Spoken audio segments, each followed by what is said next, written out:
এবং আমাদের যে টেম্পারেচার বেড়ে যায় সেখানে ক্ষতি আছে এবং এটা ডাইরেক্ট আসলে মানুষের শরীরে ক্ষতি করে, প্লাস আমাদের এগ্রিকালচার প্রোডাকশন কমে যাচ্ছে। যেই জিনিসগুলো বললেন এইটার কারণে আমাদের মানুষের শরীরের ক্ষতি হয়, জলবায়ু যে টেম্পারেচার বাড়তেছে সেটা হয়, আমাদের এগ্রিকালচার প্রচুর পরিমাণে ক্ষতি হয়। এবং মানুষের শরীরে কোথায় ক্ষতি, এমন কোনো অঙ্গ নাই যেটা এতে ক্ষতি না হয়। এবং আমাদের যে টেম্পারেচার বেড়ে যায় সেখানে ক্ষতি আছে এবং এটা ডাইরেক্ট আসলে মানুষের শরীরে ক্ষতি করে, প্লাস আমাদের এগ্রিকালচার প্রোডাকশন কমে যাচ্ছে। তারপরে মানুষ যখন অসুস্থ হয় হসপিটালে যাচ্ছে। আমাদের একটা এস্টিমেশন আছে 4টা পলিউটেন্ট এবং 2টা ডিজিজ, এইটা হলো আমাদের যে জিডিপি তার 5%, প্রায় 14 বিলিয়ন কস্ট হয়।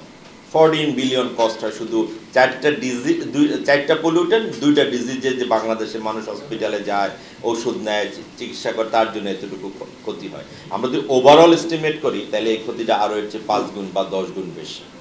এবং আমাদের লাইফ টাইম কমে যাচ্ছে পলিউশনের কারণে, সেগুলো যদি আমরা ইনক্লুড করি এটার পরিমাণ আরও বাড়বে। আপনি জানেন ঢাকা শহরে 8 বছরের মতো মানুষের লাইফ টাইম কমে যাচ্ছে। ওভারঅল বাংলাদেশে 5 থেকে 7 বছর মানুষের লাইফ টাইম কমে যাচ্ছে এই পলিউশনের কারণে। শুধু যে বায়ু দূষণ তা না, water pollution, air pollution, soil pollution, সব ধরনের পলিউশন এখানে ইনক্লুড করতেছে। আমি ওনার কথা একটু রেসপন্স করতে চাচ্ছি। উনি বলতেছিলেন যে আমরা একটা ইস্যু আসে তারপরে এটা চলে যায়। আমি এইখানে যেটা বলতে চাই, এই সময় এই ইয়েটা আমাদের বেশি দিন থাকবে না।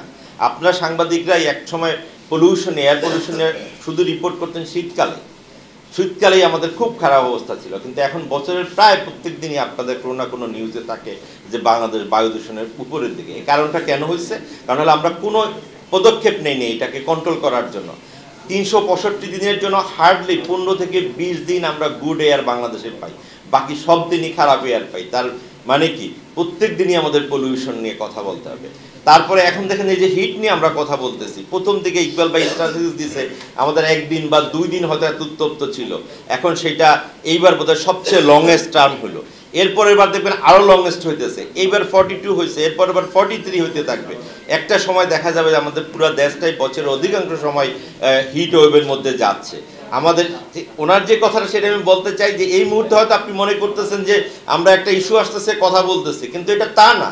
এটা যদি আপনারা কন্ট্রোল না করেন, এই মুহূর্তে লাগাম না ধরে, তাইলে এটা আমাদের সারা বছরের জন্য, আমাদের বাংলাদেশের যে অবস্থান, যেই আমাদের জিওগ্রাফিক্যালি যেইভাবে এই দেশটা আমরা চিন্তা করি সবুজ শ্যামল, তারপরে সেরকম আর থাকবে না। সেটাই আমার কথা।